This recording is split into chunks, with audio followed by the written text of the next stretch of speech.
very hard to mention just three. I'm just thinking about so many other people.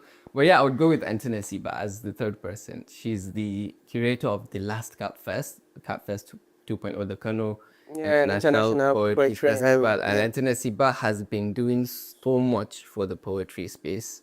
And she also sells books. She's a medical lab official at AKTH. And Is it a must for these creative people to be from a medical background or what?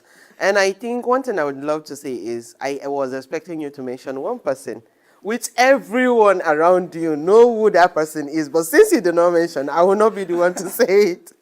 And you know who I am talking about exactly. I can handle it. She is Yeah, a she, so I don't want to that's mention why her I name. said you have to give me more slots. I don't want to give Okay, we are part of the northern Nigeria and we know what it means to stand out in the north in every aspect of the creative industry. How do you think the north is evolving creatively? You mentioned some earlier, but I would love you to take it in depth. Like, what is the north doing differently to the creative industry? I think the North is bringing a lot of culture and very strength and creativity to the industry. We have a certain kind of flair in the North. I think we've seen that even from the cultural carnivals at ABU, and there's just something very, very powerful about telling our own stories, especially when they have not been in the limelight before. So we are at a point in our literature where, okay, we need stories from the North. We need to tell our own stories. And, when we talk about literature, the North has been kind of lagging, but the North is so rich. There's so much to tap into and so many stories to tell. Even with the recent book by into the so many there's to tell in the North is that, and we are having so many people coming into the space with those fresh eyes and fresh muses and fresh ideas, and just that northern flair to add to it. So we're looking forward to goals. Recently, I don't know if you've seen it, you mentioning about saying the story of Northern Nigeria differently. To be one of the social media influencers from Lagos, he came to the North, explored the North, and tell stories that we ourselves overlooked. And I think I clearly understand with you when you say there is like a North flair, and there are so many things we can tap into and stories we can tell. You have performed on stages, Yes. IVAF, cafes, and the ones I don't even know about. When, um, whenever you are on stage, there's something about audience that I notice. Like pay attention. Is it that you're passing a message to them, or I don't know, is there something is there a sort of message in your poetry that you feel you are leaving young people with? Yeah, so whenever I'm on stage, one of my most mainest goals is to really connect with the audience. I feel like there's no point stepping onto the stage and stepping on people, even what you're trying to say something. Even if it's just even if it's in natural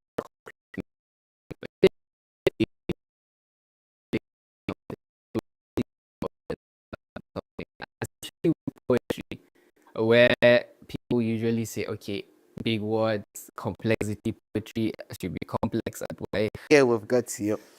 There is something my boss do. She call it rapid fire. Okay. She will ask you to choose between so many things. So here in the creative space, I will ask you to choose writing. Oh, sorry, not writing. I know you choose music, movies. Movies. Wow. Fiction or non-fiction? Fiction. Uh-uh. And I think let's go to the last part of that rapid fire. If you had to choose, if you had to choose, be Nana Hal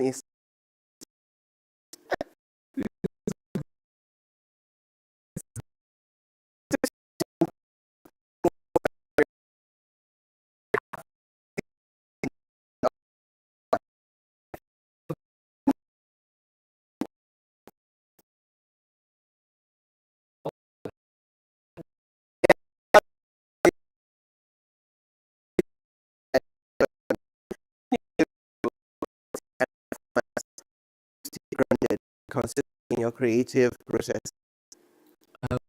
So the creative process is it's a whirlwind. It's a whirlwind because you can go a week writing poems every day, and then you can go a month with no muse.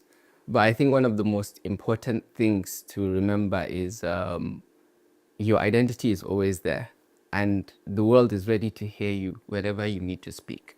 So I think that remembering all these things keeps you grounded. And especially when you have, I think for creatives, it's important to be intentional.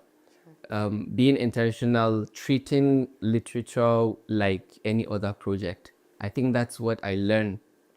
I cross over from my civic roles, advocacy, into the creative space because they still need intention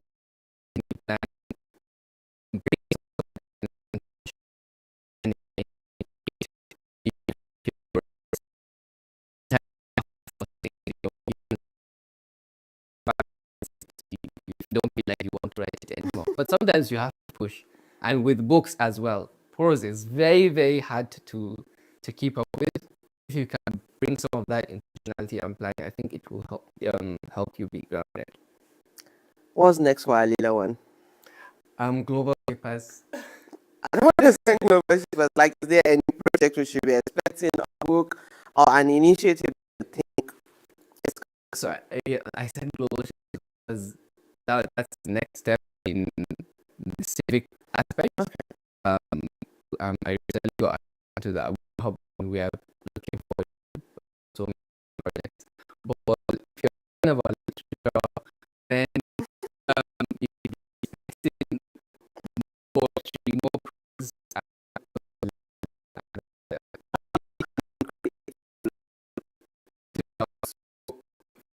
and different people do for poetry.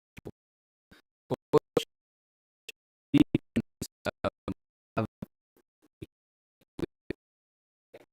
environment in order to write. So when that doesn't happen, I just try to, remove that. Instead of focusing on the poetry itself, you have to remove the surrounding, the mental blocks, Yeah. Maybe go for a walk, maybe meet up a friend, just kind of free yourself. The words are actually inside you. There's just something perhaps that's stopping them from coming out.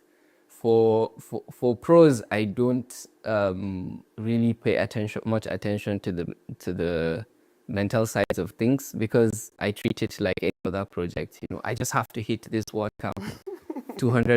But sometimes it doesn't work as well, and you have to treat it like you have to clear your head. So it's all about connecting with yourself. It's all about freeing your mind and maybe having some tea or Yehuda or suya or something. Okay, thank you. You're the one that's safe, not me. And I think at this point, thank you very much for coming to 24 TV, and we look forward to having you discuss more of the creative industry. At this point, I want to say thank you everyone for watching. This is Creative Pause on S24 Television. My name is Samira Usman, and I will be your host for this amazing show all the time. Thank you.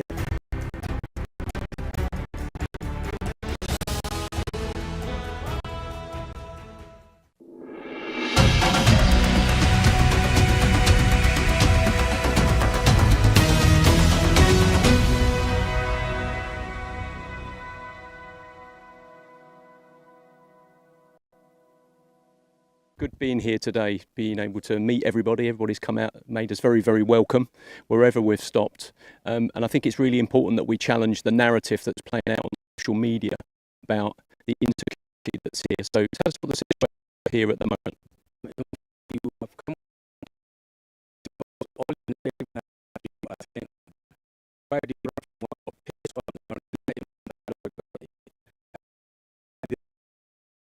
yeah, gradually coming back. The community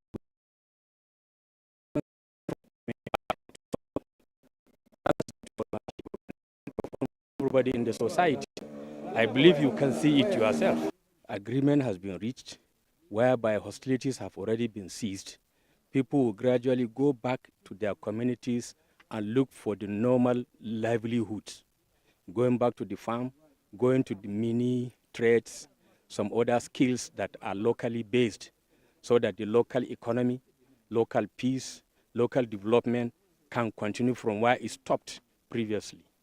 Well, you know, in Hausa, there is a saying that even tongue and teeth do get some misunderstanding. Sometimes teeth will just match the tongue. So also if you are staying in a community, even in your family, sometimes you get may not go down well with the same house, the same family. So that's what it is, and it's normal to human community. It's normal to human beings. Just as scholars as public is necessary, is unavoidable, but can also generate chance for development as well as progress. So that's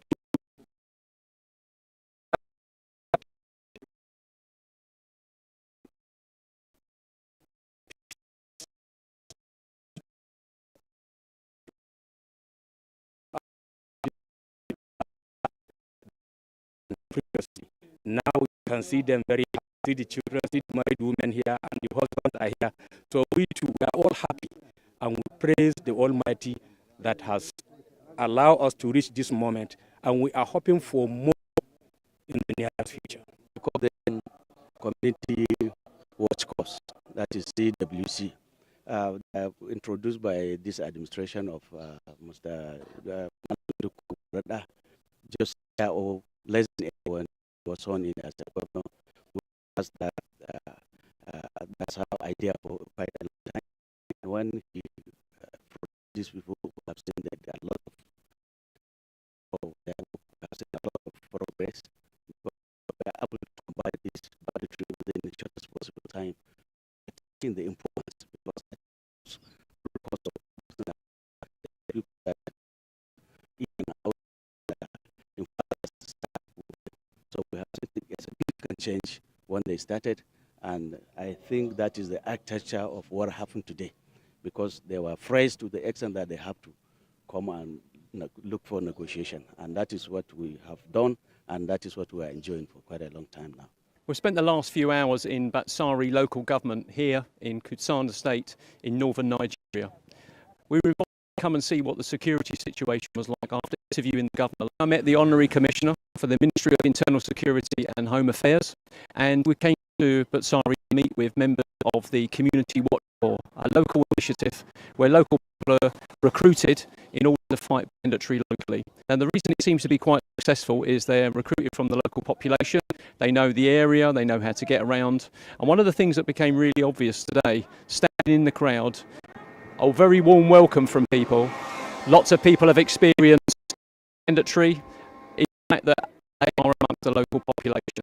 I could be standing next to someone that was involved in that. But I think the story that was most interesting to me was talking to an imam who had actually been kidnapped himself by the bandits. His family had been kidnapped, his wife, his children. He'd been paid ransom to get his children back, and then they kidnapped him again. And he actually saw one of them, unrepentant, sitting as a member of his congregation on the phone. It's important that we came here today with our colleagues to tell it's actually like on the streets of Batsari and Rumah, where we were visiting. People came out, going about daily business, women, children, people going about their commerce on newly constructed roads as part of infrastructure projects. So no matter what you hear and see on social media, this is me reporting live from Batsari, John Costa.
has fallen, a chapter closed.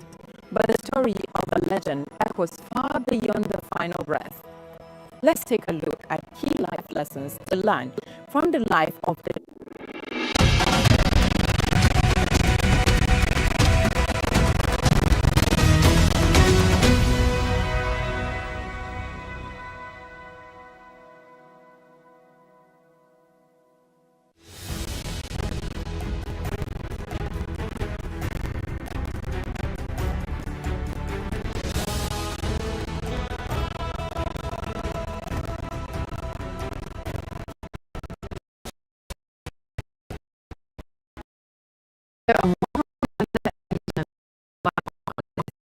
television. Today, we're going to spotlight a topic that relates to the independence of Nigeria 65 years and what women have been able to get on the table for the 65 years. I know it's a long period.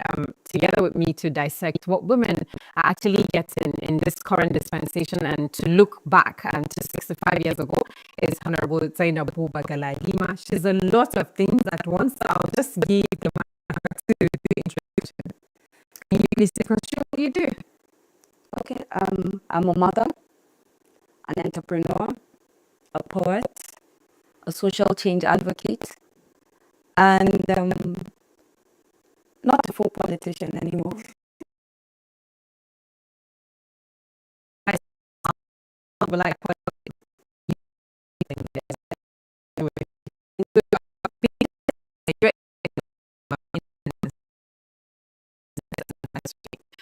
you're a woman, you've very what women are given it on the table. What will you describe as 65 years on? And you can trickle it down to say the past maybe 8 years, 9 years. What states do you think relevant are women given on the table as a seat? Well, I think my interested, for example,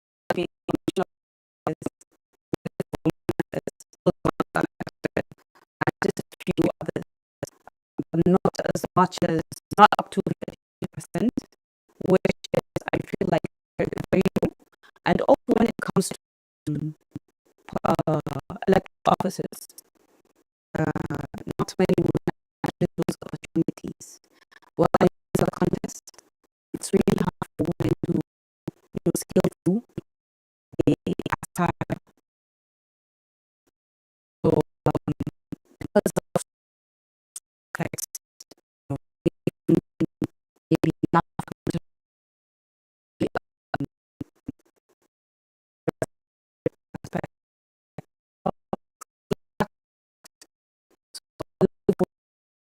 through, and I feel we could change a lot of things together as women, and we find that we have that kind of women.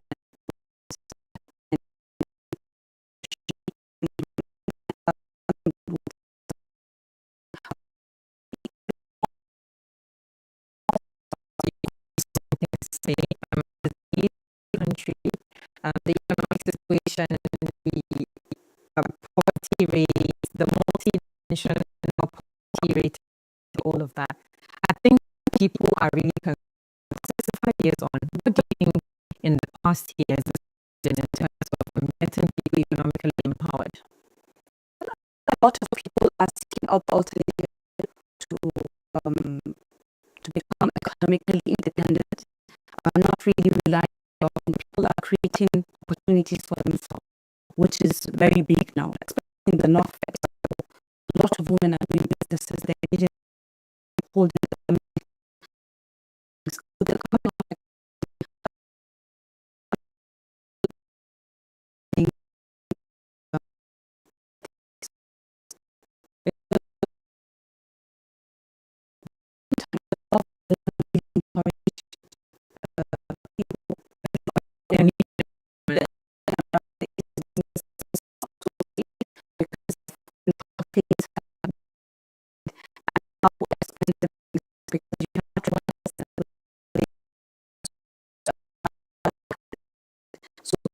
things need to be looked into and make small business thrive.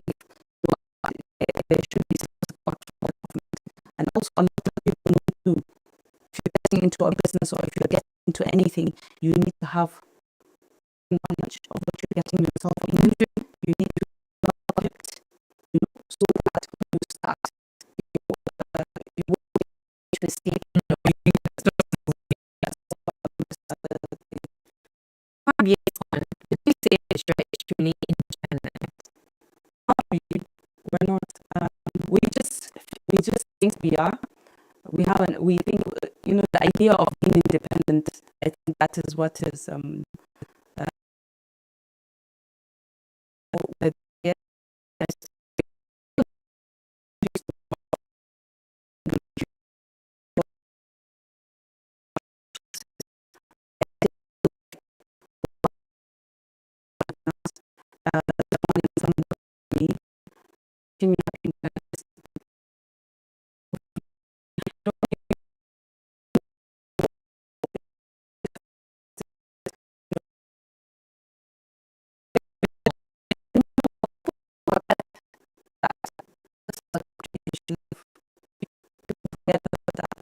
and you don't know them because so many people are concerned about the challenges they face every single day.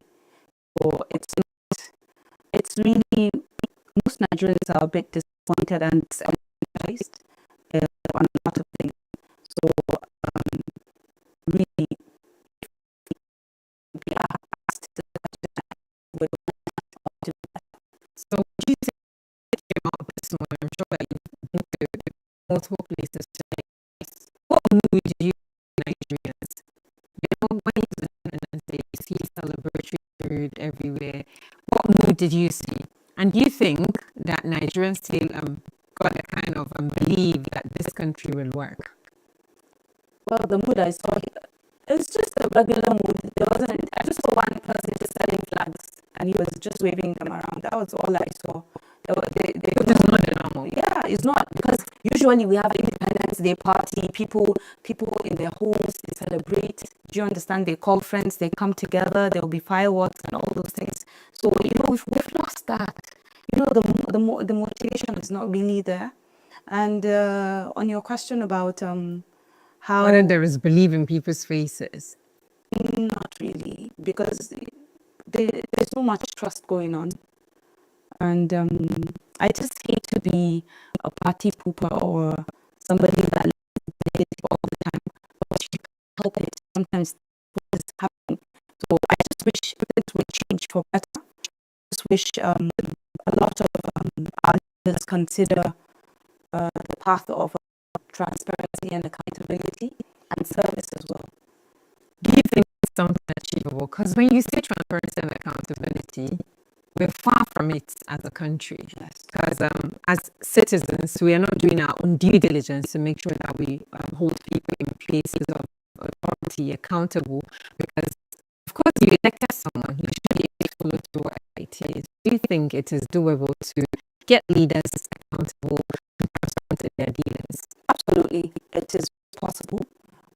Getting one elected. It's not something that you can just do tomorrow or in 2027. It's a gradual process. Many developed countries have had to go through so many years to be able to get to where they are. So as Nigerians, as citizens, we have a lot to do. Because I think that if we choose our leaders this way and we do not ask for transparency or accountability, it is our fault. So if these leaders know that if you get that, this is what we expect from you, this would encourage them to fix the system, because we have a systemic problem. It's not even about the individual.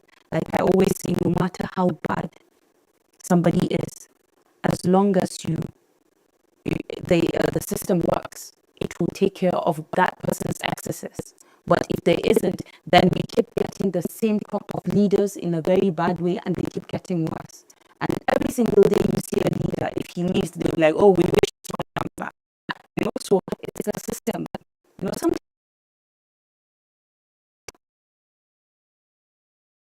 at least I contributed my own.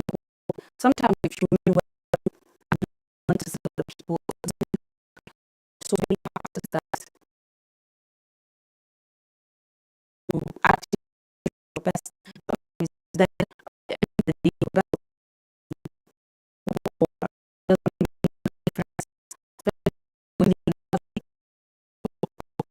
we lost family values, we've lost there's moral decadence, things like that are things that we need to address. If not, then I don't know where we would go. Any issues that are just waiting to explode. Yeah, taxation. So we really, It's a lot. What does independence mean to you personally? this one. Well, really, to be honest, I don't feel the zeal. I don't feel it anymore. Every single day, you just keep getting disappointed, and so